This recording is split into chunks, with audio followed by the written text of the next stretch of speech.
I first heard it on my third night in the apartment. A faint tapping behind the wall near my bed. Tap, tap, tap.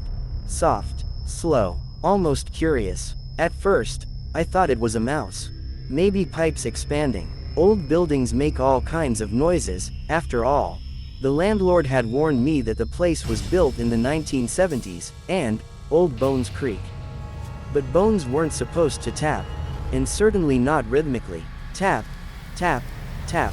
I tried to ignore it, pulling the blanket over my head. Then it whispered. A dry, raspy whisper sliding through the wall like a breath forced through dust. Hello. My heart stopped. Mice didn't whisper. Pipes didn't whisper. Something was behind the wall. And it knew I was here. The first encounter. The next morning, I checked the wall. The wallpaper was old but intact. No cracks, no holes big enough for anything living. But the tapping followed me. When I moved to the living room, it moved there too. Tap, tap, tap. When I sat at the dining table, it echoed behind the wall beside me. Moving, following, whispering. At night it returned, always near my bed. Always at 3:12 a.m., like clockwork. And every night the whisper grew a little clearer. I'm here. I barely slept. On the fifth night, I finally pressed my ear to the wall, heart hammering. Something dragged its fingers on the other side, slowly, deliberately, right where my ear rested. Then a long, brittle nail tapped directly against my skull through the thin wall. Tap. I jerked back, falling, scrambling across the floor. For a moment, silence. Then it giggled. A low, broken giggle that sounded like someone who hadn't laughed in decades. The landlord's warning. The next morning, I found my landlord, Mr. Pearson, sweeping the front yard. His face was pale and tired, and when I mentioned the noises, his broom froze mid-sweep. What noises? He asked too quickly. The tapping, the whispering, behind the walls. His face twitched. Don't worry about it, old place. Sounds travel. No, I insisted. It follows me, and it talks. He went still, completely, like a statue. Then, quietly, don't answer it. That's all you need to do. I frowned. What does that mean? He didn't look at me. Just ignore it. Don't answer. And whatever happens, don't break the walls. He walked away before I could ask more. That night, the tapping seemed angrier. Night 7. The scratch marks. I woke up to scratches. Not behind the walls. On my bedroom floor. Deep marks carved along the wooden boards, starting from the wall and ending inches from my bed. As if something had crawled out of the wall, almost reaching me. I grabbed my phone with shaking hands and turned on the flashlight, aiming it at the wallpaper. For the first time, I noticed a bulge, like something pressing from behind. Breathing, moving, slowly, in, out, in, out. I stepped back, heart exploding in my chest. The wall breathed again, bulging outward with a soft crackling sound. Something on the other side whispered, "Let me out." I screamed and ran into the living room. The tapping followed instantly, faster, angrier. Tap tap tap tap tap. Something slammed inside the wall so hard the picture frames shook. Then the whisper, sharp and furious. "Don't run from me." I didn't sleep that night. The missing tenants. In the morning, I stormed to the landlord's door, ready to demand answers. Before I knocked, I heard him talking to someone on the phone inside. He's hearing it already. Only a week. Yes, like the others. No bodies, they just disappear. My blood turned to ice.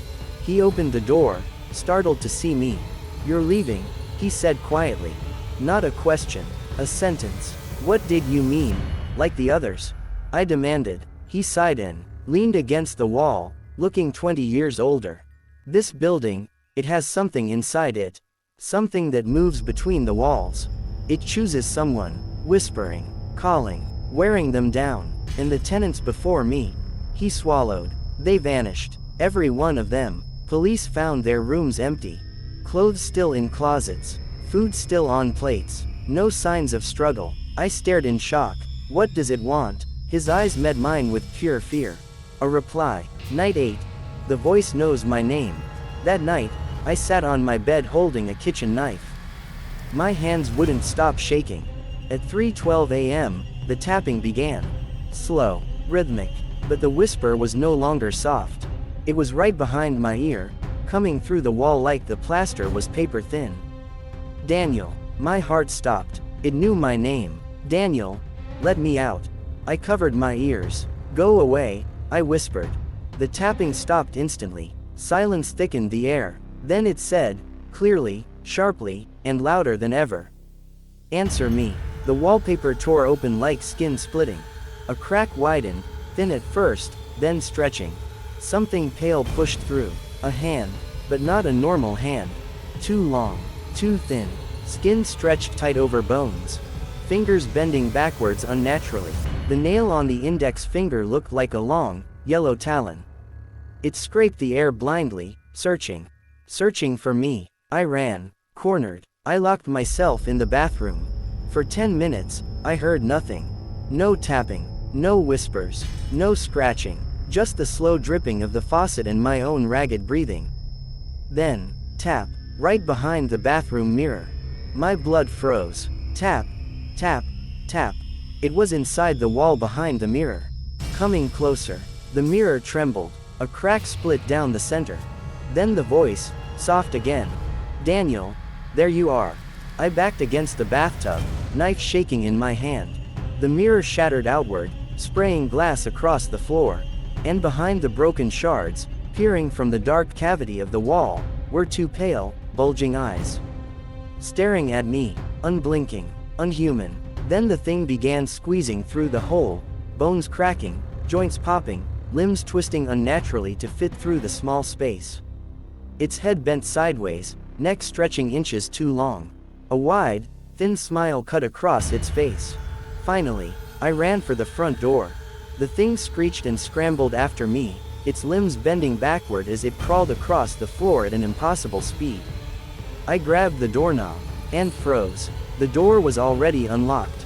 Already open a crack, as if someone had left it that way. As if someone had expected me to run. I yanked it open and sprinted down the hallway. Behind me, the thing slammed into the walls, crawling through them, making the entire building shake. It was following inside the walls. Howling, laughing, calling my name. Daniel, Daniel, Daniel. I burst out into the street barefoot and ran until my lungs burned. The last warning, I never returned to the apartment. The landlord didn't ask for rent. He didn't even ask for the keys. He just nodded when I told him I was leaving. As if he knew I wouldn't survive another night. I moved into a new place miles away. A modern building with thick concrete walls and no dark corners. For a week, nothing happened. No tapping, no whispers, no sounds inside the walls. Until last night, at 3:12 a.m., I woke up. Not to a noise, but to a feeling, a cold presence behind the wall near my bed. Then, tap. I sat up slowly, heart hammering.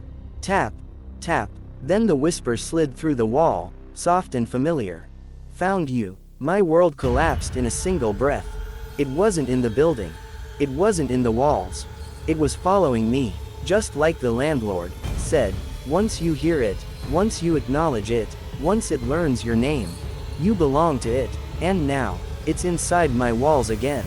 Tonight is night 2. Tomorrow will be worse. If you're reading this, if you ever hear tapping behind your walls, don't answer it, don't speak, don't listen, because once it knows you, it never stops trying to come out.